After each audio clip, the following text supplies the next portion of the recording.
Hey, everybody. How are y'all? Yay! Happy Tuesday. Happy first Tuesday of May. I hope you all are doing well today. It's been a long day. So for those that are here, um, joining me right now for Cleaning Life with Kia, thank you for being here. Hope you're having a good evening.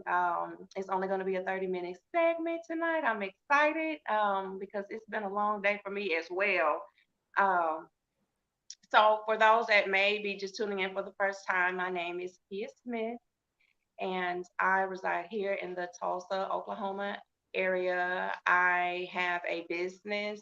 The name of the business is Help Now, and it specializes in cleaning, decluttering, organizing, and basic like just home management.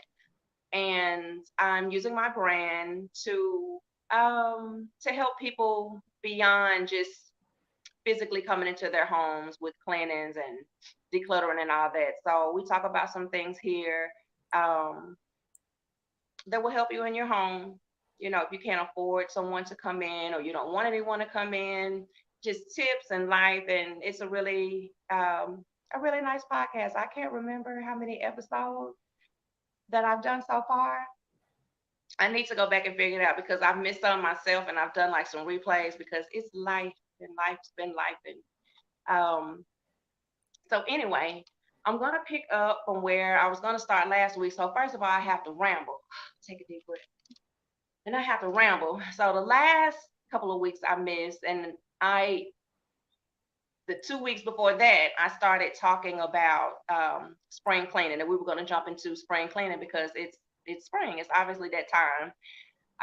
But the last 2 weeks that I was supposed to be here on Tuesday, I had braces put in on Monday, the day before, and I just could. I still can barely do it. I just could not do it.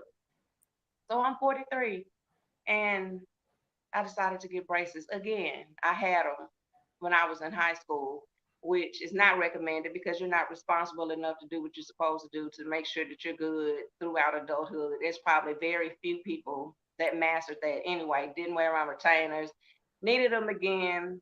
My teeth were starting to shift. I wanted to preserve my smile. Got braces, and it has just been a challenge. So I could not talk and I can barely talk. So please forgive me if you can't understand if I don't pronounce everything appropriately. That's the reason why I have the braces and I have a mouthful of wax. That's a whole different story. Irritate me so bad.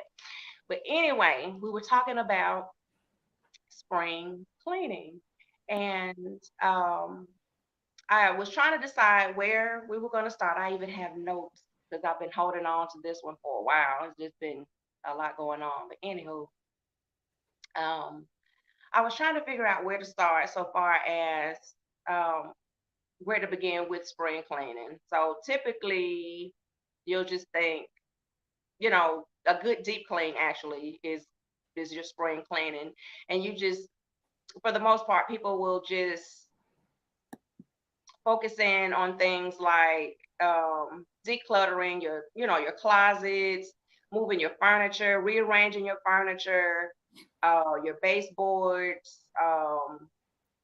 mopping, ceiling fans, all that good stuff, like a really good deep clean. But before I even wanted to get into the actual cleaning and the smells um, associated with all of that, I wanted to start with like the ventilation. I wanted to talk about smells and I wanted to talk about air quality. People don't talk about that. This, people just want to say, well, let's just clean up, let's move some things around, let's 409 everything, let's fabuloso everything, and then it's gonna smell good and it's gonna be good. And that's really not the case. Most of the times we're masking smells in our home. So I wanted to talk about smells and I wanted to talk about air quality. So as it pertains to like spring cleaning, if you think about it, your house has been closed up and closed off for several months. It's just been cooped up and boxed up. So all of those smells, everything that you've been doing, it's just enclosed in your home. And if you notice, like even, I mean, you smell like your home, your clothes smell like your home. It just has a smell.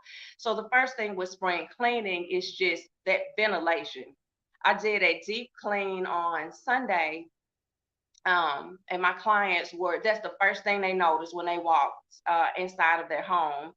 And with a deep clean, we do the inside of the windows.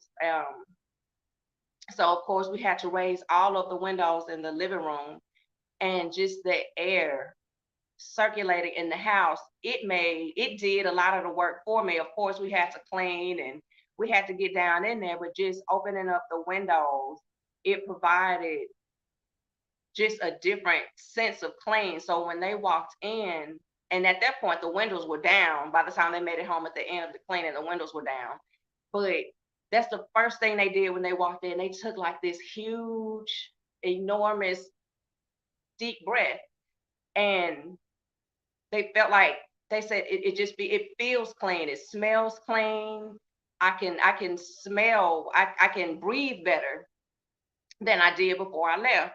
So I figured that was like a good place to start. You just want to kind of go in most of the time and just start cleaning, but there are other factors um, that go on in your house that make your house smell the way that it does. So we're just going to talk about a few of those things this evening. So the plan is we're gonna kind of like just kind of identify and acknowledge some things, and then perhaps the next segment, because I'm sure I won't get it in on this segment.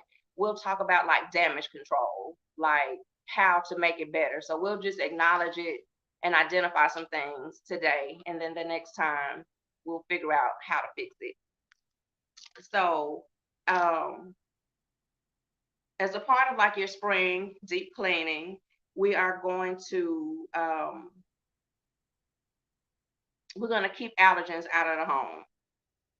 And it's like, even if you don't have allergies, tracking those outdoor elements inside of your home, it it lowers the air quality inside of the house.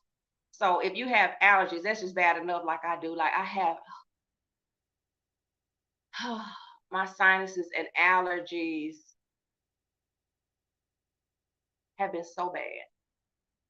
Like I think it was last week. I think it was last week, week and a half ago. They were so bad. My head was hurting so bad. I was just sneezing. I just felt awful. And I typically do suffer with allergies and sinuses, but the other week it was just out of control. And then typically we just blame it on, of course it's springtime, so the pollen and all that yada yada yada. But you have allergens and you have pollutants in your home that will cause your allergies and sinuses to flare up. So you have to keep the allergens out of your home. So like I said, today I'm going to go over some things, and then next 2 weeks, we'll talk about, what to do about this thing. Um, you need to ventilate again. Like I said, ventilate when cleaning. So most of the time, a lot of times when I go to clients' houses and I'm cleaning, I'm gonna find a window or two to open because you need that ventilation. You're just thinking about all the cleaning products that you use.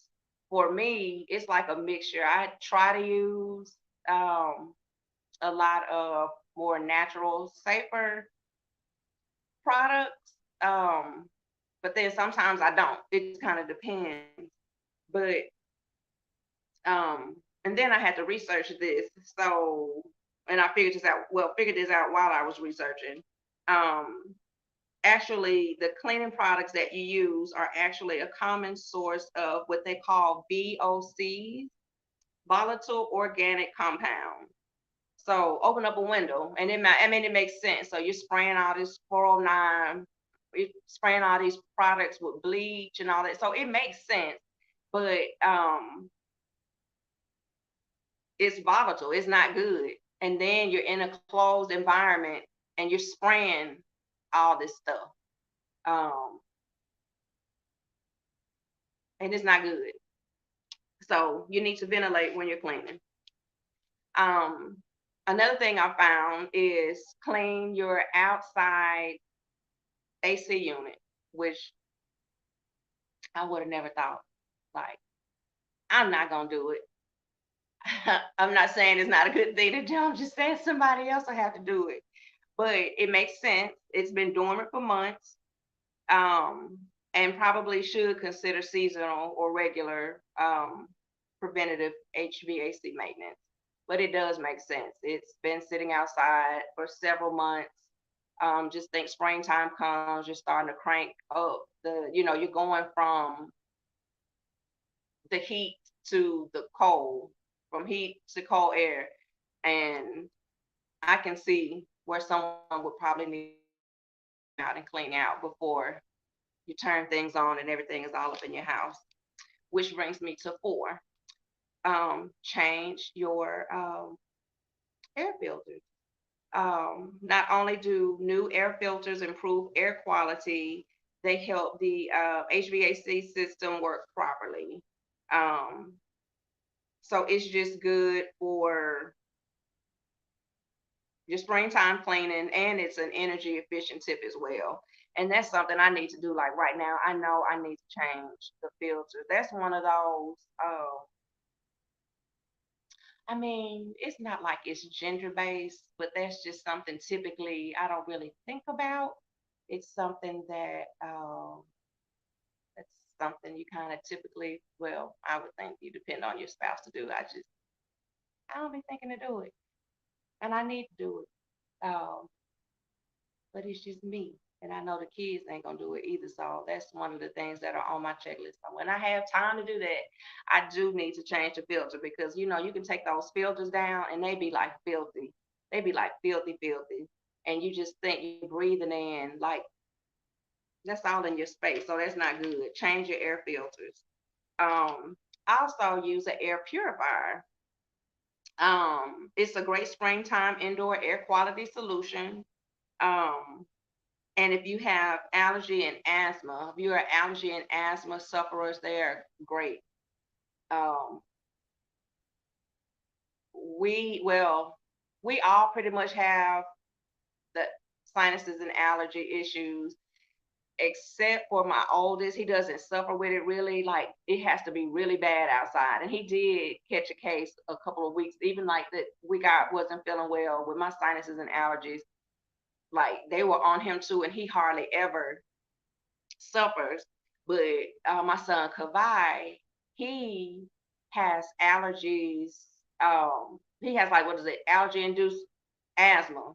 So when the allergies get out of control, he ends up getting asthma as a result. So you're dealing with the allergies and you're dealing with the asthma as well. So had to get an air purifier for him for sure over the years.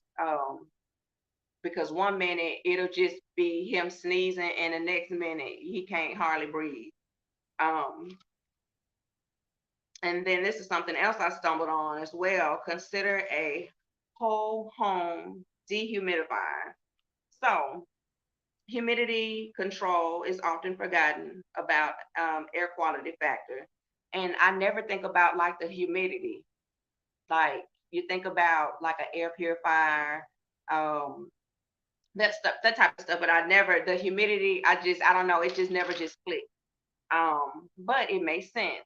Household allergens like mold and dust mites, they thrive in high humidity conditions, which I knew that, but I just never took that into consideration. I mean, it's so much. I mean, cleaning and smells and it's so broad, but that makes sense. If it's too warm and it's humid, like that is mold and mildew issues, and like you said, like dust mites. The shift from winter to spring brings warmer, damper weather, resulting in higher moisture levels, which can result in more hospitable environments for allergens. So that makes sense. So really, the air quality. Like if you really suffer with allergies and sinuses, like this is a good topic to pay attention to, because like all this stuff I'm telling y'all, for the most part, I need to do myself, because we are suffering. Yes. Oh yeah, cleaning, and yep, cleaning those blinds on a regular basis. Yes, that stuff sticks. We're gonna talk about that too. Um, and another thing, run your HVAC fan after cleaning. So after your spring clean, it's important to stay on top of um, a healthy indoor environment. To combat poor air quality and spring weather changes, clean regularly. Frequent vacuuming, washing your bed sheets, towels, and clothes, cleaning your surfaces and like your blinds, um, dust regularly, vacuum regularly. You just think, even in the winter or like springtime. So you've been in the house the whole time, dust been flying everywhere. You've been closed in with everybody's stinking shoes. Like it's a whole situation. So like springtime, that cleaning is an opportunity to just open it up. Like you need to breathe. It's like your house is breathing. And people don't look at it from that. They just kind of go in. The house is still closed up. You get to spraying all these products everywhere and think that it's clean. That's not clean. It is not clean. Um, so creating and maintaining a healthy um, indoor environment during the spring season is possible. It is. Choose to focus on prioritizing spring cleaning processes and products while keeping healthy indoor air quality in mind. Consider pursuing indoor air quality upgrades to benefit your home in the spring and throughout the year. So I need to do that too, because with the allergies that we kind of deal with, we do have an air purifier, but we're not consistent with running it like we should. The filters need to be changed. Not consistent with that. Need to do that right now. I'll forget probably as soon as I get off here, but I really need to do that now. So I'm sure that's also contributing um, to like a lot of their allergens. Plus, they just boys and they be dirty and they be doing stuff too. Um, like they don't pay attention. They, expect the parents to kind of stay on top of this stuff. But like I said, this spring cleaning, the house been closed up. They've been in there with them, with their laundry and shoes, and it's a lot. Um, so outside of the ventilation, then we can talk more about general smells in the home. So for one is finding the source of like weird smells. Like after you ventilated and like everything is flowing, the air quality is going, and everything is flowing along like it should. Then you can kind of narrow down to the next level, which would be actually finding the source of weird smells like in your home. And a lot of homes carry them. It's not anything wrong. It's just people typically don't clean like they should on a routine, like certain areas, because it's not fun.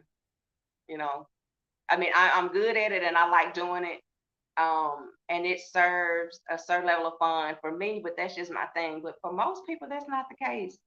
Um, so they don't routinely clean like certain things. Like some people, they don't clean the hood of the stove, the top part of the stove. They just don't. They just let the grease build, and they just don't. A lot of people, they are not interested in cleaning like their baseboards, and so smells, dirt, it accumulates, and then here come the smells. So anyway, if you're in the kitchen, weird smells can come from the trash cans, ovens, cooktops and hood, garbage disposal, dishwashers, refrigerators, and cabinets. Like I said, just think like before air fryers. First of all, everybody should have an air fryer and should be using it. It should be very rare that people should be up in the house frying stuff, but that's not my business. I'm just saying, to prevent those smells. So just think, I know like back in the day when they were no like air fryers, people would go in there and just be frying up some stuff. I've seen people use the same grease over and over again. But just frying in general, and they just some people just fry food all the time. They just fry it all the time. It's not healthy. It's not good. Anyway, we're not gonna talk about that time. But anyway, that grease that you're using, that stuff floats out of the pot somehow. It's science. I don't know the details. But anyway, that stuff gets stuck on the walls. It gets stuck on the hood of the stove. It gets stuck everywhere. Same thing with your oven. Like that food, it drips to the bottom. Like it be a mess. So just think with the grease alone, the grease it gets sticky. I know if you haven't or if you ain't doing it, or one of these people, because there's a lot of people and it irritates me so bad. The grease is just stuck and you can feel it. Like it's sticky and it's nasty. So just think. Then you got dust flying, so it gets stuck to the grease that's stuck to the wall.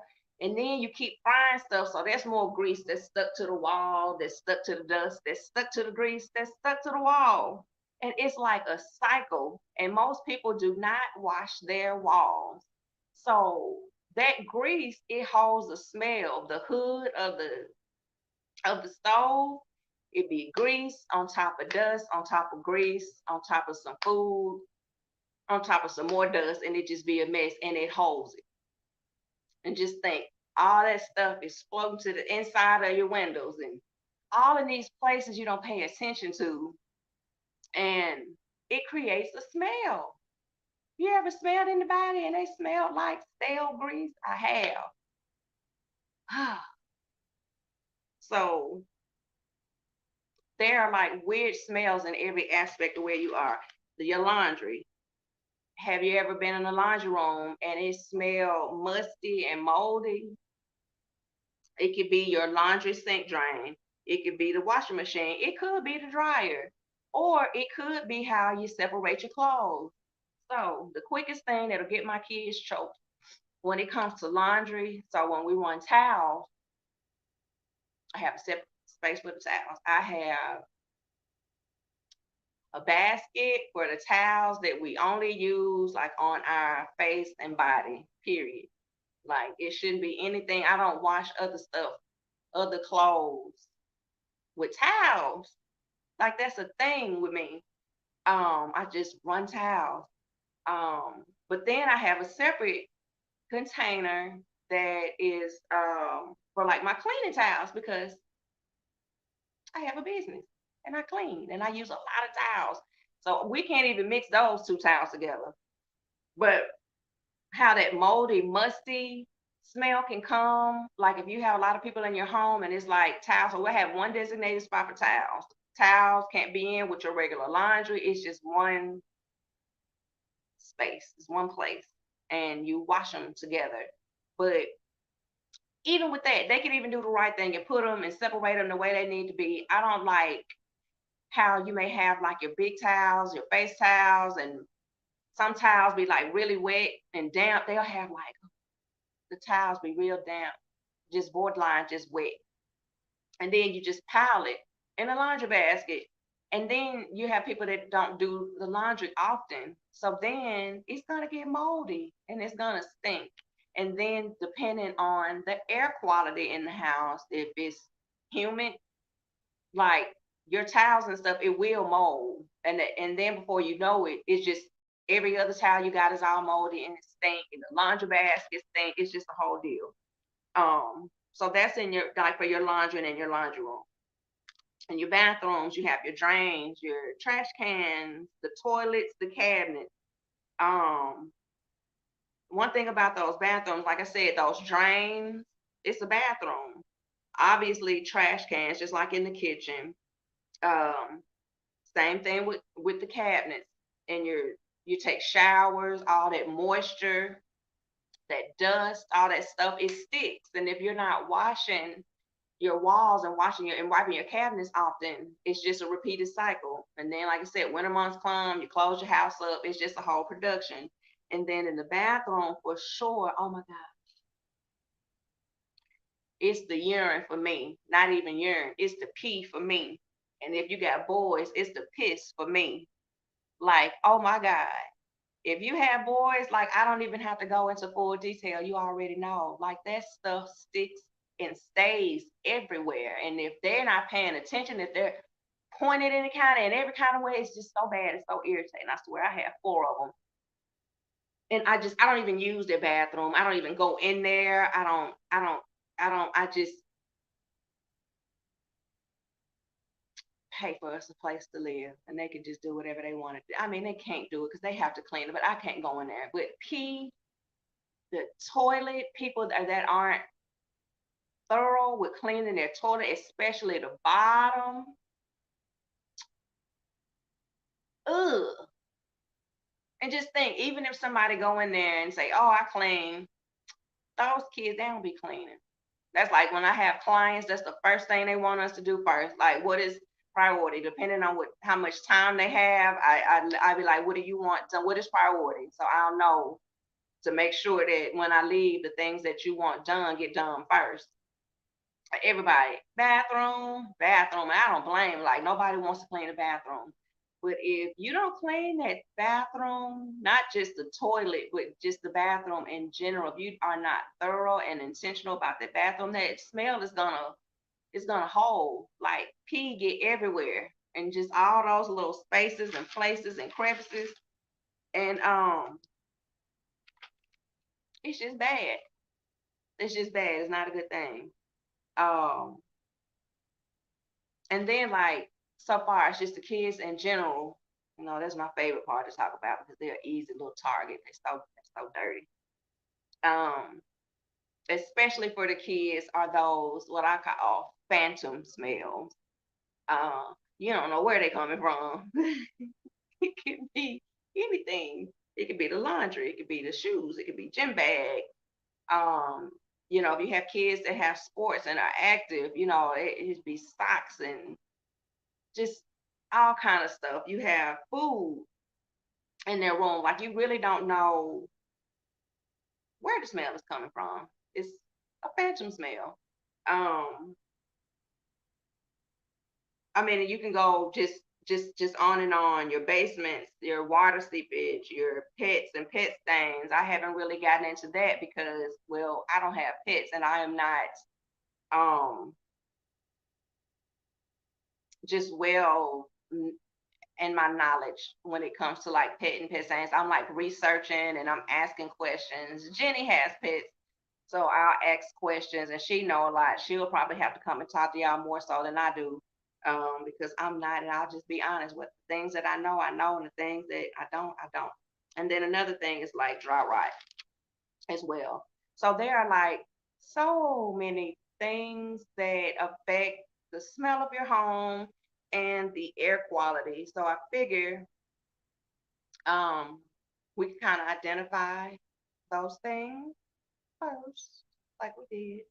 And then the next time, solutions like how to make it better. Like, for example, what I like to do in the kitchen for people with garbage disposal, those braces get in the way. For their garbage disposal, I like to take a lemon, cut it in half or cut it in fours, and some pink Himalayan salt, saturated with some pink Himalayan salt. Throw it down in there and turn it on. Run a little bit of like hot water and turn the garbage disposal on, and it makes it smell so much better. It gets all the gunk out. It kind of deodorizes. I don't know what it do when it get down in there, but it makes it smells so much better. So for all the things that we've talked about, hopefully next time, that's the plan is to talk about how to remedy these smells if you've taken care of like the air quality situation and all that good stuff. And I can maybe perhaps bring some physical examples of some things that I use to make the home smell good and to aid in the ventilation. So I see my time is winding down. Thank you all for joining me. The bed is calling. See y'all in 2 weeks. Bye.